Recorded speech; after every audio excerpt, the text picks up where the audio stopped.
When talking about chain of custody and security during digitization projects, the first thing we want to talk about is why material handling is important to you. Of course, there are the technical aspects of chain of custody and everyone's tracking things as they go along, but really it boils down to why it's important to you during your project. So the first thing is you're not going to have eyes on your materials when you decide to work with a scanning company. Let's say you choose BMI.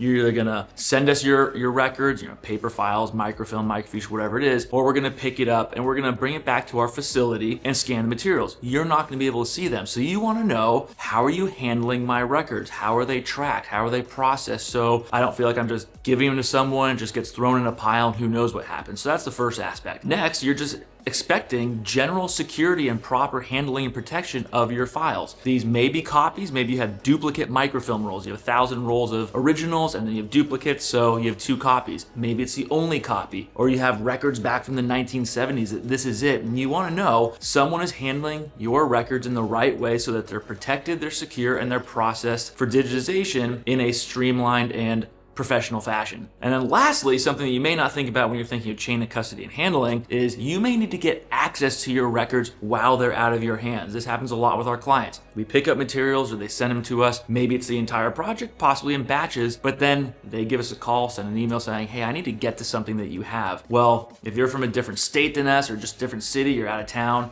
you're not just gonna knock on the door, come get your records. So you're thinking, well, what am I gonna do? That's another aspect of handling and chain of custody, that we need to know where the records are during the project so that if you do have a request, we can go find the proper files, digitize them, and get them to you so you can fulfill requests on your end and do your job. Now, the first step of this is, of course, taking custody of your records. So let's say you ship them to us and UPS brings them to our Sunnyvale headquarters and we receive them. The first thing we're gonna do when we receive them is our warehouse and facilities folks, we're gonna put barcodes on those boxes. Let's say you send us 200 boxes of paper files. We're gonna put barcodes on those files, and those barcodes and those box numbers are tied into our MTS, which is our material tracking system within our Unity platform. So we have this thing called Unity that basically is our project tracking. It ties into our accounting, it ties into project execution, it ties into the sales folks. So MTS, Material Tracking System, is within Unity. That's one of the first things we do when we get your records. We want to get a barcode on them so we can track them within our facility even before the project really starts. We may not even have a process flow set up for you, but we want to know how many materials we have, 500 boxes, and where they are in the facility, who's checking them out, who put them away, in which rooms, and so on and so forth. And now that ties into the physical handling aspect of when the project actually starts. So let's say we have your process flow created, we're doing the testing, and then we get into the project proper. As those boxes move through the process flow, they're checked in and checked out through the barcodes and moving from room to room and operator to operator. And depending on who gets the project, they're gonna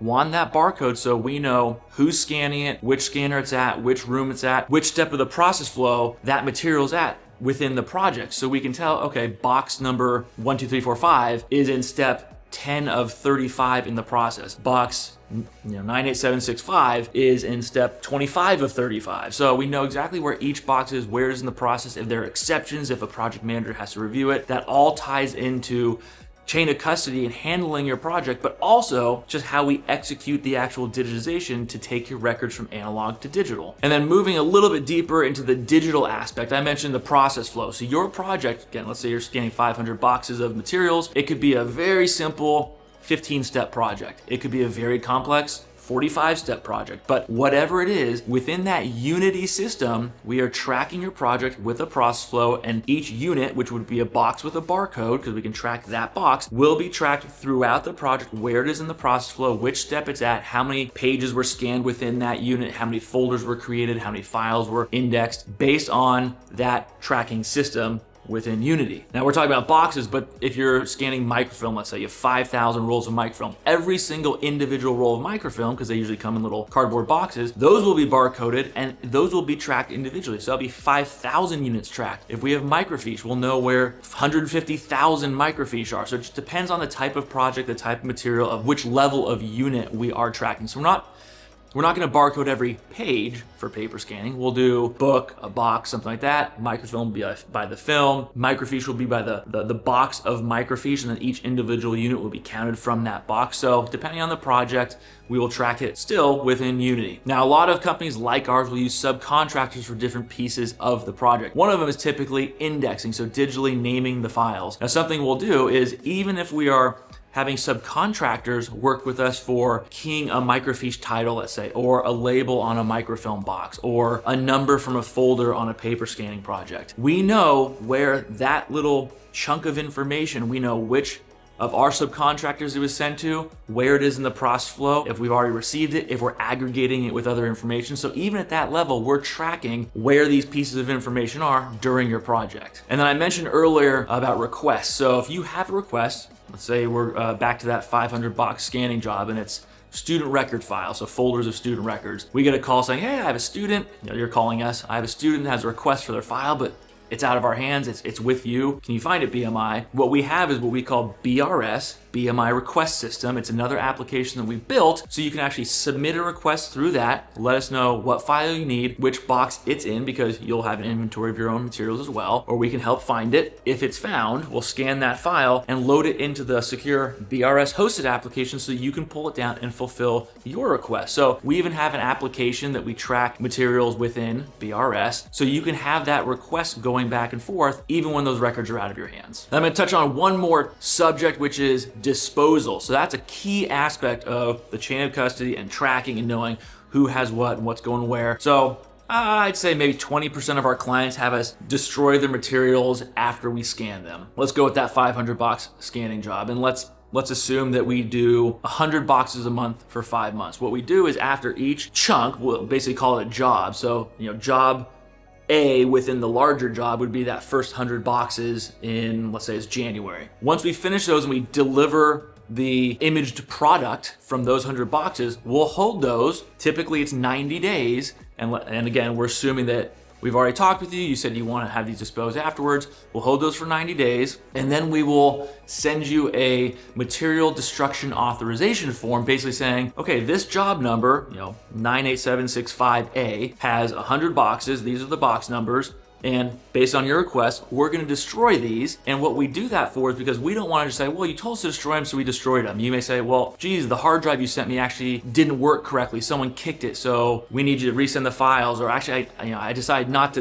destroy these, or whatever reason. You want to verify files before you destroy. We don't just destroy them because you said you wanted to. We know you're going to, we know we have the process, but we're going to send you this letter. And on this letter, our VP of Operations, our CEO, me, I'll sign it, and then we'll require a signature from an authorized representative at your company to confirm, yes, BMI, these are the boxes, we've confirmed, we have everything we need, you can have these boxes destroyed. So that's a critical aspect. We're not just going to do it because it's part of the original scope of work. There's that extra step of verification saying, we need your signature before we destroy this, because we want to make sure everyone's on the same page. The same thing goes for digital destruction. We have a data deletion authorization form. So same idea. Let's say we have files in our servers. You say, hey, I want you to clean out everything, or we're hosting for you. You decide to move away from hosting. The project's done. You don't need it anymore. Same idea. We want to get your authorization. My executive vice president and head of software is going to sign it. I'm going to sign it. And then someone from your side is going to sign it saying, yes, you can delete all this data. So it's a critical piece of how we handle our projects, that we're not just destroying things because early on the project you said you want done, or there's an email saying, yeah, go ahead. We have these authorization forms, so we have signatures from each party saying everyone's on board, we can move forward with this. So we've covered a bunch of things with chain of custody, handling, deletion, a lot of aspects that go into digital conversion projects, and really it all comes down to who you work with. So that's how we do these projects. That's the high level. Of course, there's more in the weeds aspects, but it depends on what company you're working with and how they're going to do it. So something you may want to take a look at is